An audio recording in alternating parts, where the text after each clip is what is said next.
Thank you, Claire. First of all, big thanks to the organizers for organizing such a great conference. Really well done. So colleagues and friends, I have the pleasure of being the guest moderator for the next section of the program. And this session will feature 4 prominent speakers who all are practitioners with hands-on experiences of highly topical issues of place branding, such as social listening, storytelling, citizen engagement, how to work on different levels in place branding, city level, regional level, national level. A few words on the format. Each speaker will present for about 15 minutes. I will then ask all 4 speakers in this section to take the stage and form a panel at the end. We will also get to see 2 award categories of the City Nation Place awards in between the speakers. So our first speaker is Chris Fair. He is president of Resonance Consultancy. And Chris and his colleagues are the people behind the European Union Place Equity Index. And Chris will be presenting highlights of this index, which is utilizing both statistics and it is analyzing reviews in social media channels with the view to identify characteristics and place equity of destinations. And one of Chris's specialities is combining marketing expertise with future methodologies to help countries and cities to create strategies and plans for place branding. So Chris, it's great to have you here. Please take the floor. So as Marcus mentioned today, I'm going to talk to you a little bit about social media and how that's shaping the identity of cities, regions, and countries. So we saw some great examples of social media being used to communicate with consumers and stakeholders around the world, and look forward to seeing the award winner later on today. But I'm going to talk to you about a little bit of the other side of the equation of not just thinking about social media as a consumer communication channel, but thinking about social media and the data and the growing volume of data that's within it as a source of business intelligence. So our firm specializes in destination development strategy, planning, and branding. So we're thinking and working with destinations to help them understand what are their unique competitive advantages, how do they leverage and develop those advantages from a placemaking perspective, urban planning perspective, programming perspective, and then articulate that as part of their overall identity. And wherever we've worked, whether it's in my hometown where I live in the city of Vancouver, where we've done a tourism master plan recently, or working with our friends at Forza Ireland and creating a new experiential brand for tourism, or doing a strategic plan for an island country like Aruba that's very dependent on tourism and its identity, or working with a US city, a second-tier city that probably most of you don't know too much about, but working with a city like Cincinnati to help think about a destination development strategy to attract talent, investment, and tourism to their city. In all of these different places, we're faced with the same question. Another project is Haiti, and I put that one in sort of a separate category, just to point out that if you ever think you have a difficult job marketing or branding your destination, imagine that you're the Minister of Tourism for the poorest country in the Western Hemisphere. And it should make you feel a little bit better about your job and your destination. But the Minister of Tourism in Haiti, Stephanie Vildrouin, is one of my heroes, and we've enjoyed working on 3 projects, creating plans for Haiti, which is really rewarding, looking at how you can try and change a country literally from the ground up. But in all of these places, the question is the same, whether it's Haiti, Cincinnati, Ireland, Vancouver, or any other destination that we look at, is trying to think about, well, what defines competitive identity today, and how do you measure the experiential quality of one destination to the next? So these 2 overarching questions have been with us in every project that we work on. There's many different arguments in terms of what defines a brand or competitive identity. I'm going to give you our take on that today.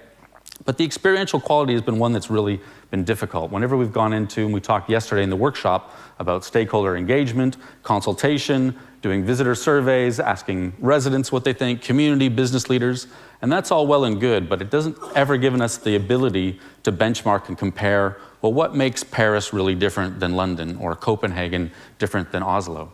And I'm going to show you our approach today of how we've dealt with this question to be able to try and understand the differentiating characteristics from an experiential perspective of one place to the next. So to start off, we were thinking about, well, what's important in terms of defining identity, to answer that first question about what defines competitive identity. So last year we did a study. We interviewed over 1,200 what we call mobile millennials.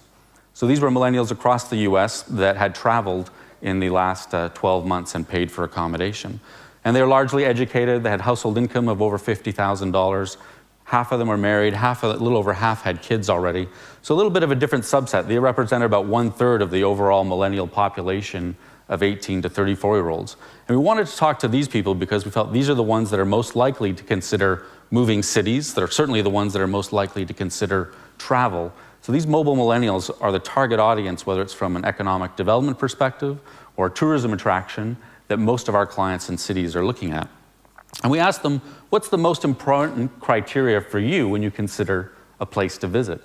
And this list will show you that at the top of the list is safety in the US. Second, of course, is cost. They're more cost conscious than a lot of consumers. Then things like climate, nature, and scenery. Interestingly, opportunities to learn actually is something that's more important than nightlife. And then things like accessibility by plane. This generation is more interested in being able to access destinations by commercial flights than other generations have been in the past. And then, of course, the cultural attractions, fun attractions, exciting city environment, and then being close to a beach or access to water. So some of these things like safety, there are metrics for. Cost we can measure. Climate we can understand in terms of there's quantify and measure. But when you get to things like scenery and nature, or opportunities to learn, or cultural attractions, or fun attractions, it becomes much more difficult to measure and how well one city is performing in each of those areas that are they're not tangible things. They're much more the intangible experiences, or what I call the software of the city, the tapestry of culture and nightlife experiences that happen within a city or a destination. The next question we asked them, was that we asked them, what's important to you in a place to live? So we looked at a place to visit, one set of criteria, and then also we're trying to think about talent attraction, what's important to them when they think about a place to live. And some of them, quite a few of them actually, are the same. Rather than cost for your vacation, it's housing affordability. Then, of course, job opportunities is at the top of the list. But then as you work your way down the list, you start to see scenery and nature, favorable climate, quality of restaurants, quality of nightlife, parks and recreation. Again, these intangible experiences are at the top of the list in terms of their decision-making criteria on considering a new city as a place to live. And I was struck by this quote.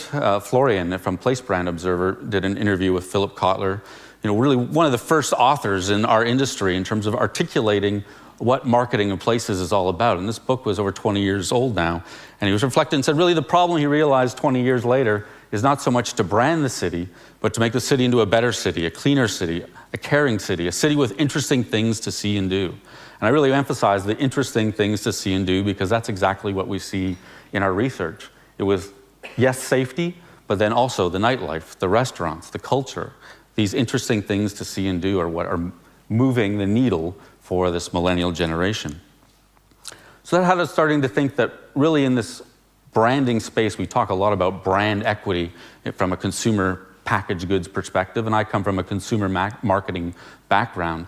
But as we thought about it and we looked at these criteria, we said, really, we shouldn't be thinking about brand equity. What we should be talking about is something what we call place equity, which is a derivative of that, but it's similar definition of looking at what are the assets and liabilities within a city that shape its perceived attractiveness as a place to live, visit, or invest.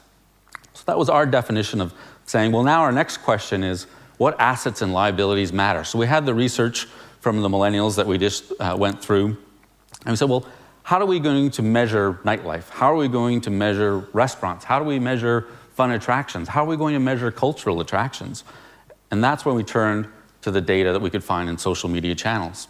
And as I mentioned, most of us are thinking about social media as a vehicle to communicate with audiences.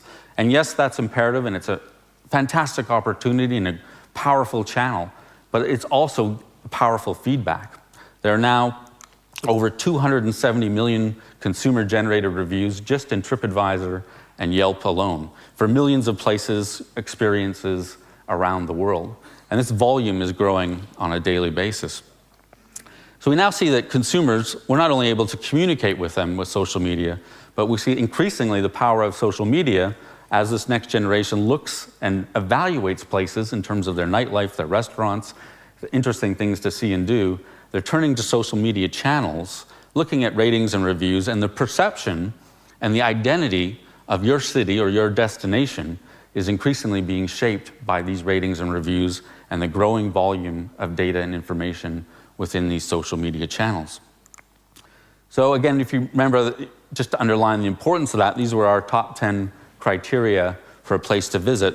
You don't have to go very far down the list when you get down to 11 and 12 and you see, well, guess what number 12 is? It's online ratings and reviews. So that really validated, our hypothesis with respect to the importance social media had in affecting and influencing their decisions. So more than a marketing channel, the key takeaway, what I want to communicate with you today, is that social media can also be a source of business intelligence, and that you can use that to understand and benchmark your destination. So in our Place Equity Index, we looked at and said, there are some of these things like you saw, as I mentioned earlier, safety, climate. These are things that are very quantifiable. And we looked at those core statistics and then are combining data from social media channels. So we have 22 factors in the European Union Place Equity Index. 10 of those are core statistics and 12 of those are coming from social media channels. And we're grouping those into 6 categories that we think are what define competitive identity for a city or a destination. The first is place itself. And that's quite easy, that's tangible. The perceived quality of a community is both its natural environment, in terms of its climate, but then also the built environment, in terms of parks, landmarks, interesting neighborhoods. And for those particular things, we're pulling that data from social media channels to identify, well, how many very good or excellent landmarks are there in your city? How many very good or excellent parks are there? And we can pull that from social media, and again, it's an apples-to-apples comparison then when we look at from one destination to the next. The next is product. Product is the hardware of place. Communities, key institutions, universities, attractions, and those are tangible things as well that we're able to identify quite easily. More difficult then is the programming, and all of our data for programming is coming out of social media channels, shopping, nightlife, etc. And then people. People are what define a place, as much as we heard from some of our speakers this morning in terms of what defined their DNA. And we're looking at, well, what's the diversity? What's the educational attainment of the population? And then, of course, prosperity. You think of a situation in the Americas, we have Detroit. Well, how has Detroit's brand and perceived identity been shaped by its lack of economic prosperity versus other cities here like London, which the prosperity and the businesses here shape, and the income of people shape our perception of the city. And then lastly, the last thing we're actually looking at, which most destinations look at first, is how effective are they in promotion in terms of how much are they being talked about around the world. So in this model, we're looking at from 6 different perspectives: the place, the product, the programming, people, the prosperity, and the efficiency of the promotion. For us is a new view in terms of understanding, a new framework to look at competitive identity and understand what makes up one city or another. And I'm going to give you a few examples. When we take all of this data for London, there are over 1 million data points in terms of the ratings and reviews, and we've consolidated that all into different groups, and we look at it on a relative basis. And this is London compared in each of the 6 categories, the relative strength. So the closer they are, the more green you see, the stronger they are in that particular category. So London doesn't actually rank first in place, but it does rank first in promotion. And London overall, when we average out the rankings, has the strongest competitive identity, the highest level of place equity in our model. But what I want you to see is to sort of visualize then how we can look at and understand taking all of this data and grouping it together to visualize one city to the next. So this is Paris, which ranked number 2 overall. And Paris is quite a well-rounded brand. We heard about Paris just a moment ago. And you can see some of it really has strengths in all of the areas within the category. It's probably only shortcoming is with people in terms of it's less diverse than some of the other European cities that we looked at. And then Berlin.